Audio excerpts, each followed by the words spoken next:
Good day, YouTube. It's the 29th of July, 2023. And this is an old race car that I used to campaign. 1966 Dodge Charger it was. Some pictures of back in 1987, 86, 87. Bought the car in 86. Raced it the rest of that year. And then campaigned it all of 1987 season. So my dad started racing in 1975. And I started racing in, I think, 1983. And this was my last year, 1987, and gave it up. But racing was always a big part of our lives. If you look around my shop, you know, everything's just kind of car this and car that, and hot rod 6 cylinders, V8 Ford flathead, a couple cool mid-60s vans. I mean, they're just 6 bangers, but you know what? They're still cool.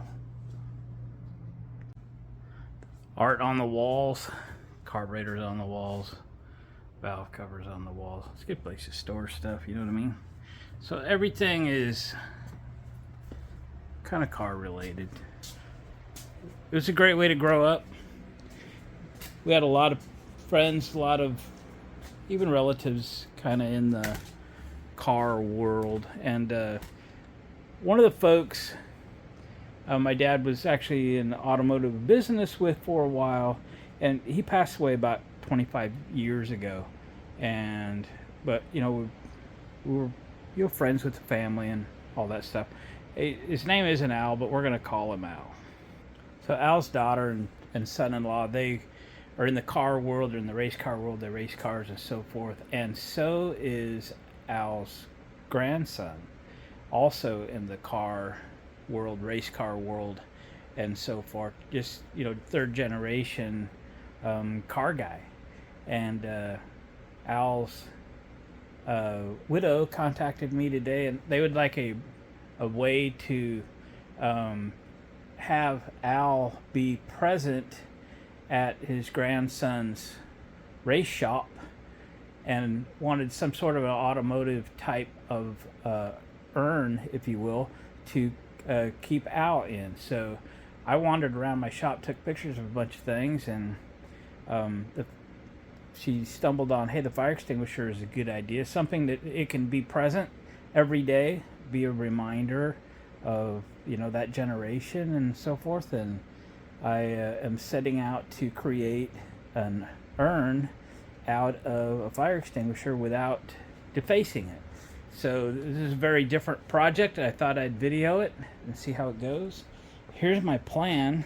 This is just one I've had here in the barn. I know it was out of pressure. Now these things say out of pressure, but let me tell you, this could still have a lot of pressure in it. We'll go outside and blow this thing off, see what comes out of it. And then my plan is not to try to take the lid off of this thing. At very least, I'll put big scratches or something in it, but to drill a hole in the bottom, this has kind of got a recess in it, and maybe put a nutsert in here as big as I have, like a 1/2 inch or something, and then I could put a short threaded bolt in there, so we can delete the contents of this, and then you'll put the contents back in and put a bolt in it, and still it would sit on a shelf as a reminder. Maybe with a little plaque or something on it of every day, you know, he's still here. He's still here hanging with us and wrenching and, you know, kind of watching over things. So this is what we are going to create today. So let's take this thing outside and safely discharge whatever's left, the pin, which is still good. Okay, we'll take that out. All right. So, gauge says there's no pressure. Let's not believe the gauge. Let's go see what we got. Alright, we're going to do this out in the middle of the grass. Hopefully nobody's window's open. Ooh, we got a little. Oh man, we've got to do it the other direction because the way the wind's blowing. We're walking further. Alright. Here we go. Ooh, yeah. Okay. That's, ooh, she came back to life a little bit. kicked this thing upside down a couple times there. Wow, there's a lot in there. Okay, we're gonna walk further this way so most of the dust stays on my property without getting in my tracker.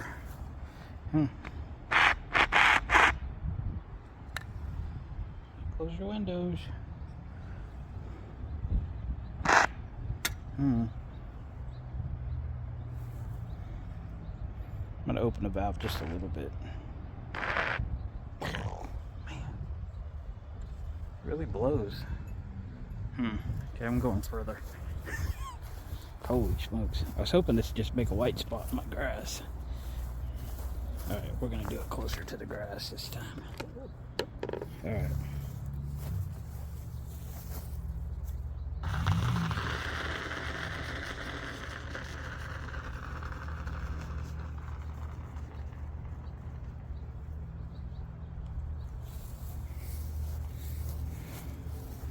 Woohoo! There. Wow, there was a lot in there for something that said empty. Alright, let's go back in the shop. So my plan was to put a 1/2-inch nutsert in the end of this fire extinguisher. We got her clamped in there. My tool for installing nutserts, I don't have dies bigger than 3/8, so I'm hoping I can jam that in there with a nut and a bolt. I guess we're gonna find out. So let's drill us a pilot hole. Then we're going for a 3/4 inch hole in the end of the fire extinguisher.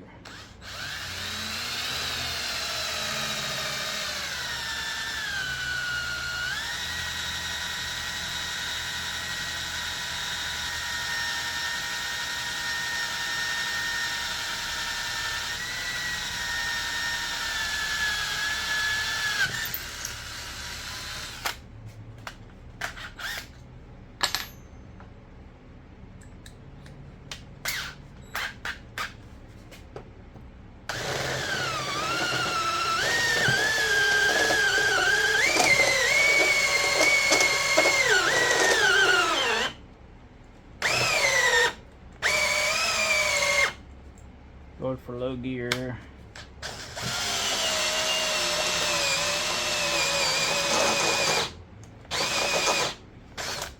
Hang on. Need a battery. Need a battery. Yeah.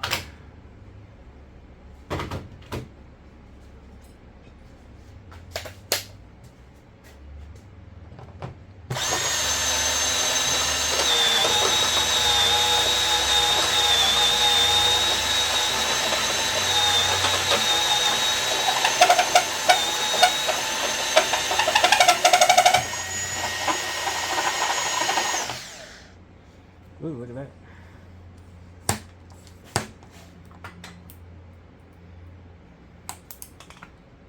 Never had one part before, don't know what I'm doing, don't know what this is. There we go.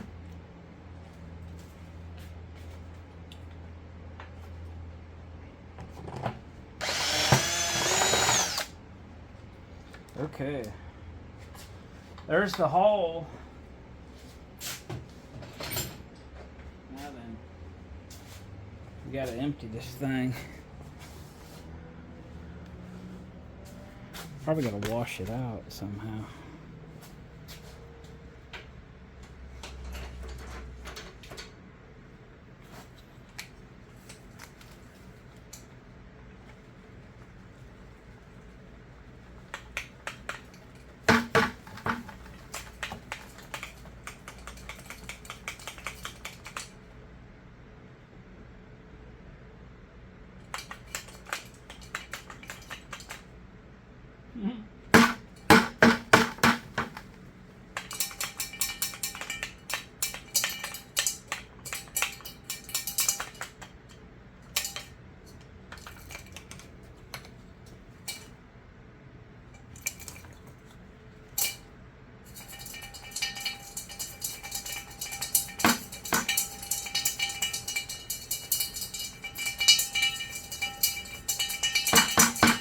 Take a minute. All right. I'm going to take it in the sink and wash it out.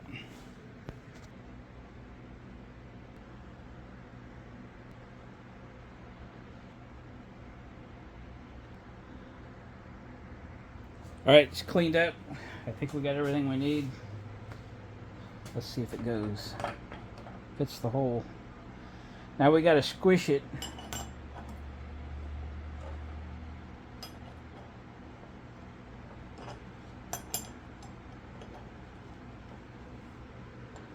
Let's see.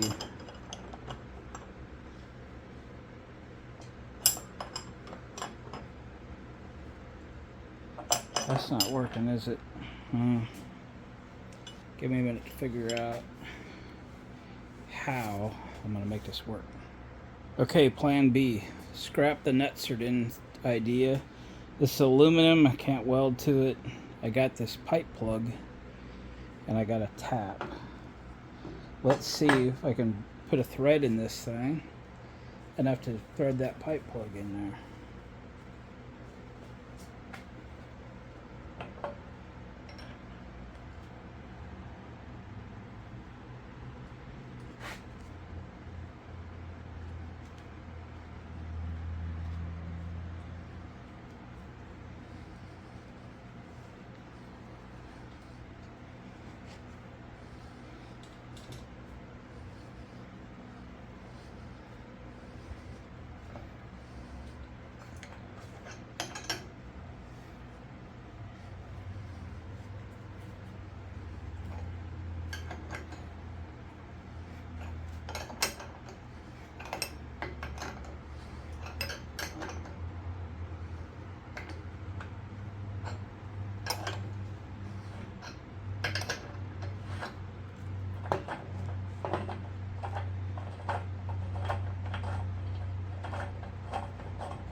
What do you know?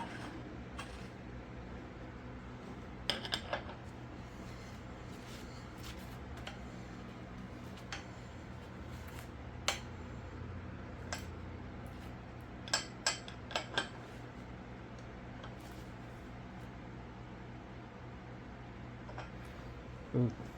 I'm going to tap that just a little deeper, see if I can make that plug go in more. Alright guys, tap that back a little bit deeper. That plug fits fine in the bottom. Sitting on the shelf, it's going to look just fine. We didn't scratch it up or nothing. It's in good shape. Still leaking a little. I washed it out with just water. So, alright guys, that was a quick little project, but it was something that a family friend wanted, and I was just more than happy that I came up with an idea. They've been looking at different vessels that they could have in the shop that would look shop appropriate, but would put their family member in with the team and part of the action every day, and it was kind of fun to be a piece of that. So alright guys, thanks for watching. Appreciate the comments, thumbs up on the way out. We'll catch you guys on a future video.